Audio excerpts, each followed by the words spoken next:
Share one story just because in 1991 when Gorbachev fell and Yeltsin took over, I was a young entrepreneur, went to Russia and was exploring various entrepreneurial opportunities, and I'm asking if it's changed much because I was offered by the archetypal movie character, this guy, literally his name was Ivan. He was about this broad, no neck, looked like he could have been a professional wrestler, and offered to sell MiG jets and red mercury. Now, I didn't know what red mercury, I thought mercury was the stuff in thermometers. He said, no, this is different. This is the stuff that's used as the pre-blasting for nuclear devices. And I thought it was a joke until I realized on the course of a 3-hour dinner in a private club that it was deadly serious and I should basically keep my distance from people like this. That was 17 years ago. I chose not to continue business in Russia for that and other reasons. Is it changed much? You know, I think that it has changed. It's become more developed, and there are quite a few more international players in the Russian market now, so that people realize that if they do business the legitimate way, they can make money as well over time, whereas really it was the wild east when you were poking around there in the early 90s, anything went. But still some of that goes on. I think it happens less in Moscow and St. Petersburg now, but it's still going on in the secondary and tertiary cities where international practices are just arriving, the Yekaterinburgs, the Sochis, and these types, Krasnodar. Focusing on India, I have spent some time and have heard among business colleagues that if you do regular business in India, you realize that corruption is not an issue. It's a way of life at all levels. So, Parth, do you want to address that? Perhaps Mark and Dilip as well? Let me talk about a couple of things, right? As to how do you go about and look at investments. And I'll speak about infrastructure, and I'll give you an anecdote which is. Which talks about some of the ridiculous kinds of corruption that is out there. There's a huge infrastructure. Now, I will not name the project because I don't want to actually go out on tape and specifically talk about individuals and specifics. But literally, I've heard there was, they were talking about corruption and actually specific numbers being $2.5 billion of a bribe to be expected. So we're not talking small numbers here. Okay, so with that, let me kind of go on to some of the ways it does. What you end up looking at is you start looking at these projects. The way we address it is you look at SPVs, you go ahead and invest in the project as opposed to going ahead and investing in companies. And so what one tends to do is, for instance, we're doing an airport development, and typically what the government has started to do, and the government's been relatively good about trying to stamp out corruption. It's not, obviously it's not achieved everything it should, but it's been pretty good about trying to stamp it out. And what they've done is they started building what is called the 3 Ps, public-private partnerships. And the way they go about doing these public-private partnerships is, as opposed to, they'll go in and say, okay, if you go ahead and do this airport development, we're going to give you rights to, say, 3,000 acres of land right next door, which you can develop and have development rights over, and that's how you can get your money. There's been about 86 odd public-private partnerships already, which have been done, and they've been working. The second question you talked about is the corruption at the lower levels.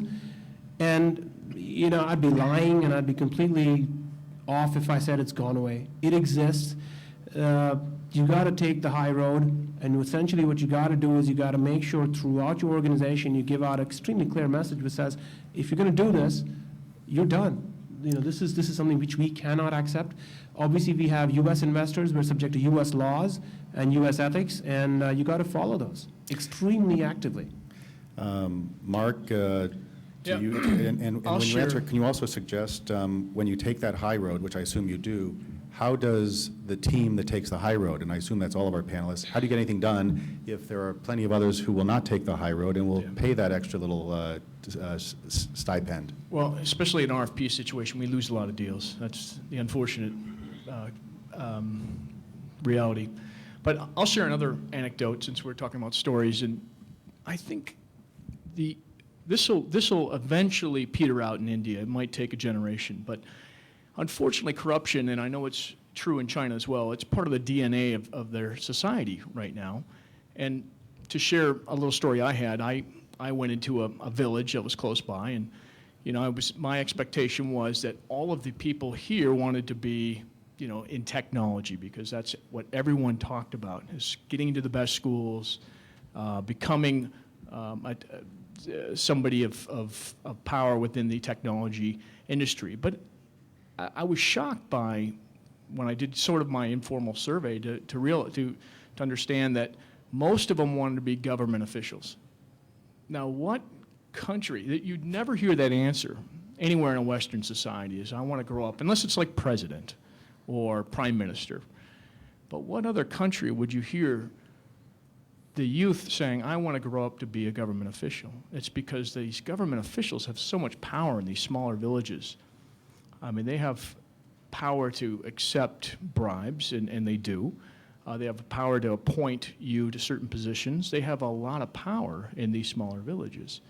So until that changes, until that corruption, what I call DNA corruption within that society, moves to something more fruitful, and I've actually written about this, more of an innovation ecosystem, and I think India's going to suffer from it for at least another generation.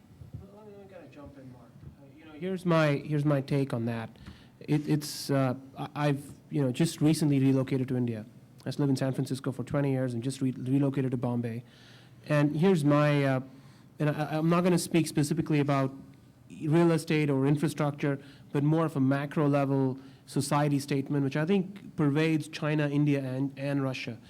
It's about growing salaries. You take a policeman on the street, and he's making, in India, anywhere from 2,000 to 3,000 rupees a month. We're talking $40 to $60 a month, right? It's tough as hell for them to actually have relatively decent subsistence based on that. What does he or she resort to? They go out and start taking small bribes. What is changing, and I'll speak for India, what I have seen changing over the last 10 years, if you will, is incomes are growing. This is, and I wasn't around in the US in the 50s and 60s, but everything that you read about, that's what it is. It's a growing middle class, burgeoning incomes, huge addition of consumption, which essentially what's happening is that access to wealth is actually permeating down all through, and as that happens, corruption is going down. I'll give you one interesting anecdote. Again, not to do with infrastructure, real estate, but fits exactly what we're talking about. We have an investment in a company that makes pharmaceuticals in India, and we were trying to get clearance in one of the states. Actually, the state is Gujarat, and they were trying to get clearance to actually start selling these drugs in that state. You need state-by-state clearance in India. And I was talking to the CEO, and he said, this first time ever I've had this experience. He said, we were sitting down with the bureaucrats, and the bureaucrat actually went out and said, listen, I don't want anything. Here's the form. You guys go fill it out. Come back to me. I'll tell you what's right. I'll tell you what's wrong. And I want to make sure this is fast-tracked through because it's good. Now, what has happened is the bureaucrat, the relatively mid to senior level bureaucrat, has actually had his income go up, and so he's not concerned about taking that little small bribe. Now what he's concerned about is making sure things get done right. So is it changing? Slowly. Is it changing fast enough? No. But there's definitely a gradual improvement coming. You have to, I think it's probably worth saying. Microphone?